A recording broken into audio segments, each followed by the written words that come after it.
There's little use in studying the history of the labor movement and the history of the workers' movements, the people who built this province, unless we learn the lessons from that, learn about the mistakes they made, learn about the wonderful achievements they made, understand the sacrifices they made.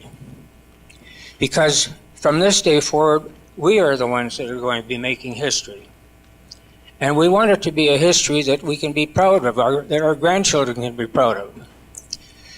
And there's something I just have to get off my chest here.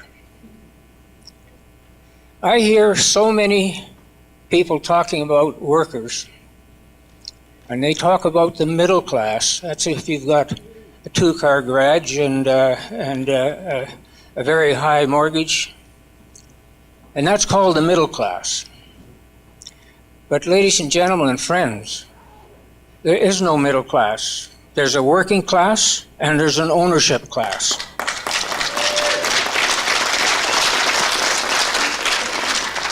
And especially the young people that are here, I want them to go away starting their analysis from that point of view about labor, about workers' rights, about human rights, about social programs. So this conference should really be more about the future than it is about the past. Thank you.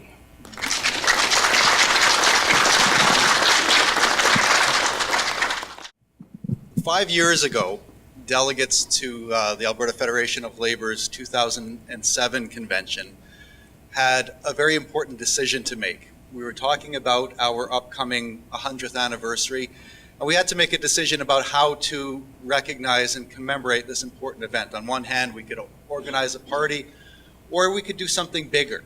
And I'm proud to say that delegates to that convention, supported by all our major affiliates, decided to go all in. So instead of just having a party, we decided to use the occasion of our 100th anniversary as a platform to celebrate and spread the word about labor history in the province of Alberta, and the important role that working people and unions played in building this province and creating many of the things that we enjoy today.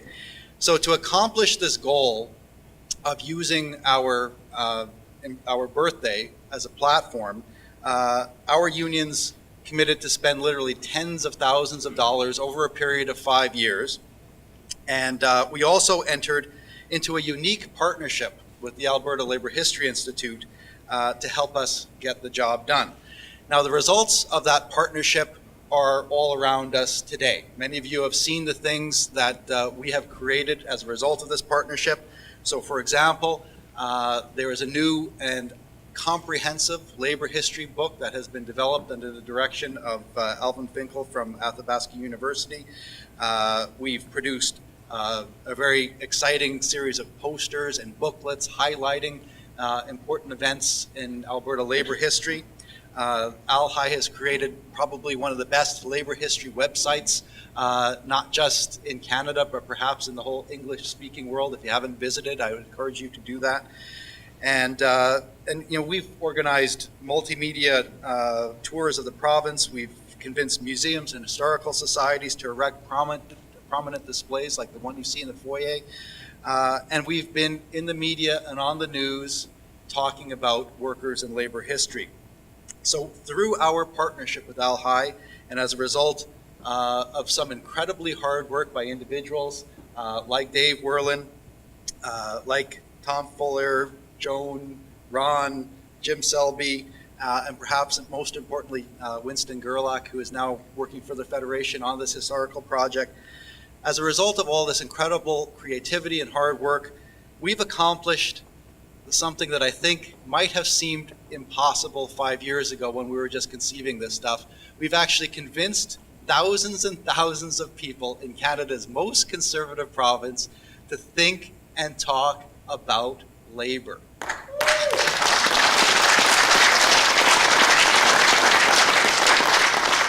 And this is exactly what delegates to that convention 5 years ago had hoped for. We wanted Albertans to understand and appreciate the pivotal role that working people and the unions that have represented them over this 100 years have played in the development of this province. We wanted working people to see and hear their own stories and the stories of those who came before. And we wanted working people to take pride in that history and find inspiration in it and draw strength from it. Perhaps most importantly, we wanted to use the occasion of our 100th anniversary to remind working people that history is not just made by kings and queens, presidents and prime ministers, and CEOs and captains of industry. In fact, the most important kind of history is actually the kind of history made by real people, by farmers who provide our food, by the energy workers who fill our tanks, by the teachers who teach our kids, the healthcare workers who take care of us, ordinary people doing ordinary jobs, sometimes doing extraordinary things for themselves and the people that they work with. These are the people who really move our economy forward and strengthen our communities. So learning about our past, seeing ourselves, finding inspiration, those are the things that we wanted to accomplish when we entered into a partnership with ALHI that many years ago. But there is, I'll be honest with you, there's one more goal. We wanted to remind our members and working people more broadly that history isn't just something that happened yesterday. It's something that's lived every day, and it's something that if we dare, we can consciously create. So previous generations of working people in this province have dared. They've dared to stand up to the coal barons in the early part of our labor history. They dared to create unions to fight for the right to bargain collectively. They dared to fight for fair wages and safe conditions, dignity and respect. And they dared to dream about things like Medicare. Today, workers and unions must remember that they can be actors in history, not just passive observers. Every generation of labor activists have faced their own challenges, fighting for basic workplace rights, elevating the standard of living, and today we face our own set of challenges. And for those of you in the audience who are labor activists, I don't have to tell you about these challenges. We've got a federal government that has launched an unprecedented attack on unions and the right to bargain collectively. We've got a federal government that's attacking conditions in the labor market, using temporary foreign workers as pawns to drive down wages and conditions, introducing changes to EI that will force young people to accept jobs at McDonald's, and changes to OAS that will force old people to accept jobs at Walmart. This is the vision that some people in power have for the future of the labor market and working people in this country. And it's a vision that if we dare, we can not only challenge, but defeat. So when I talk about labor history, when I talk about the Alberta Federation of Labor's 100th anniversary and 100 years of labor in this province, I always leave audiences with the question.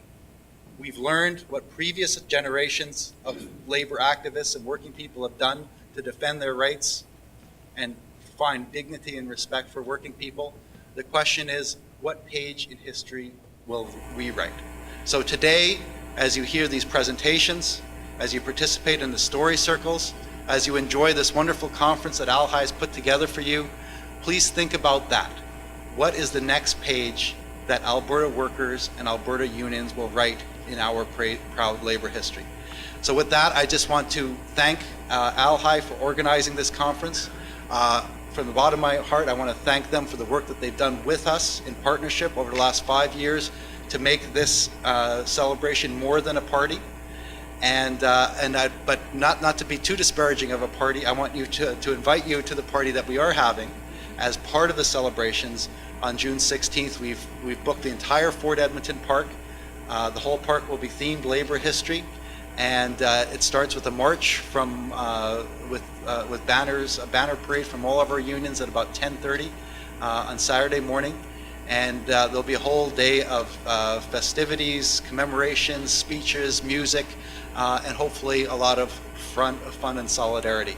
So if you haven't already made plans to be there, please consider yourself invited for what we are describing as the party of the century, or at least the party of our century. So good luck with your conference, and please enjoy this time and think about the next step in building Alberta's labor history. Thank you.